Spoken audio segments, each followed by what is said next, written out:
Iran ಮೇಲೆ Israel America ಜಂಟಿ ದಾಳಿ, ಹಳ್ಳಿಪುರದಲ್ಲಿ ಶೋಕಾಚರಣೆ, ಇಸ್ರೇಲ್ ಅಮೆರಿಕ ವಿರುದ್ಧ ಆಕ್ರೋಶ.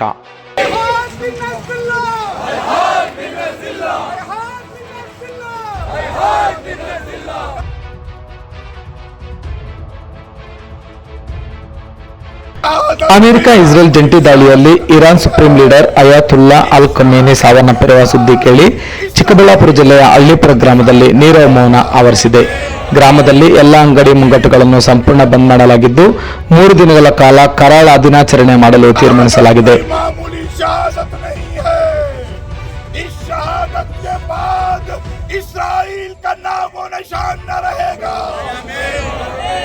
ಬೇಬಿ ಆಫ್ ಇರಾನ್ ಅಂತಲೇ ಕರೆಸಿಕೊಳ್ಳುವ ಹಳ್ಳಿಪುರ ಗ್ರಾಮಕ್ಕೆ 1986ರಲ್ಲಿ ಖಮೇನಿ ಭೇಟಿ ನೀಡಿದ್ದರು.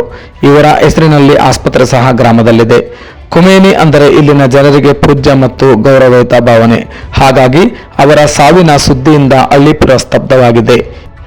ಇವತ್ತು ಇಡೀ ಪ್ರಪಂಚದ ಹ್ಯುಮನಿಟಿ ಐಡಲ್ ಆದಂಥ ಸಾಮಾನ್ಯ ಸಾಧನೆ ಕೊಲೆ ಮಾಡಿದಂಥ ಅಮೆರಿಕ ಮತ್ತು ಇಸ್ರಾಯಿಲ್ ದಾಳಿ ಮಾಡಿದ್ದಾನೆ. ಇವತ್ತು ಸತ್ತೋಗಿದ್ದಾರೆ, ಇವಾಗಿದೆ. ಟೆರರಿಸ್ಟ್ ಅಟ್ಯಾಕ್ ಆಗಿದಂಥ ಅಮೆರಿಕ ಮತ್ತು ಇಸ್ರಾಯಿಲ್ ಇವರು ಇಡೀ ಪ್ರಪಂಚಕ್ಕೆ ಒಂದು idol. Not a Shia communities, not ಆ ಕಮ್ಯುನಿಟಿ ಅಲ್ಲ, ಇನ್ಸಾನ್ ಹ್ಯುಮನಿಟಿಗೆ ಕೆಲಸ ಮಾಡುವಂಥ ವ್ಯಕ್ತಿ ಇವರು. ಇಡೀ ಲೈಫ್ ಕೊಟ್ಟಿರೋದು ಫಾರ್ ಹ್ಯುಮನಿಟಿಗೆ ಅಷ್ಟೇ. ಇನ್ ಬಿಟ್ರೆ ಇವರು ಕೊಟ್ಟಿರೋಂಥ ಮೆಸೇಜ್ ಏನಾದನ್ ಆಗ್ಲಿ ಈ ಪ್ರಪಂಚಕ್ಕೆ ಒಳ್ಳೆ ವಾತಾವರಣ ಇರ್ಬೇಕಂತೆ ಇಷ್ಟು ದಿವಸ ಕಷ್ಟಪಟ್ಟಂತ ಕಮನಿ ಸಾಬ್ಗೆ ಇವತ್ತು ಈ ಟೆರರಿಸ್ಟ್ ಆದಂತ ಅಮೆರಿಕ, ಇಸ್ರಾಯಿಲ್ ಹಾಗೂ ಕೆಲವು ಅರಬ್ ಕಂಟ್ರೀಸ್ ಕೂಡ ಇನ್ವಾಲ್ವ್ ಇದೆ ಇದರಲ್ಲಿ. ಇನ್ನು ಹಳ್ಳಿಪುರದ ಕೆಲವರು ಧಾರ್ಮಿಕ ಶಿಕ್ಷಣ ಪಡೆಯುವ ಸಲುವಾಗಿ ಇರಾನ್ನಲ್ಲಿ ನೆಲೆಸಿದ್ದಾರೆ. ಕೆಲ ವಿದ್ಯಾರ್ಥಿಗಳು ವೈದ್ಯಕೀಯ ಶಿಕ್ಷಣ ವ್ಯಾಸಂಗ ಮಾಡುತ್ತಿದ್ದಾರೆ.